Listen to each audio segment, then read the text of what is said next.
Video za sambaa kwenye mitandao ya kijamii zikimuonesha msanii Macky Voice akifanya show za chaka tu chaka. Ukimwangalia Macky Voice na ubrandi wake wote sio wa kufanya show za chaka tu chaka.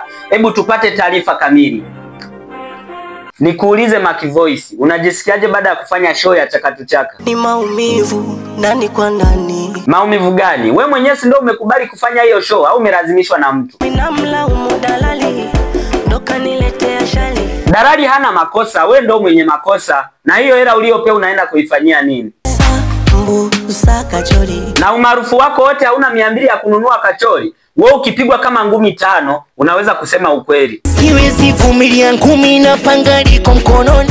Kwa hiyo kukwambia ukweli ndio unataka kunikata panga. Oho, chezea pengine mimi nitakuumiza. Mimi huyo ukiniumiza misiwasi. Rayvanny, unamwona msanii wako tayari kashakuchafulia jina. Wakini chafua ndo kwanza nyota inang'aa.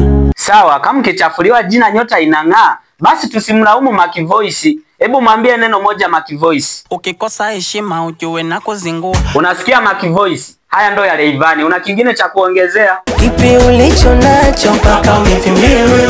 Rayvanny, unaona anavyokulingia na waka tumemtoa mbali. Ni kweli hana chochote, angekuwa na chochote asingefanya show za chaka tu chaka. Au Macky Voice una cha kuongea? Sura yenyewe huna, six pack huna. Oh my God. Hapo kweli kwenye six pack amekuweza, maana hauna six pack. Tukuachie mtazamaji. Maoni yako ni yapi kuhusu hili la Macky Voice kupiga show za chaka tu chaka? God have mercy upon us.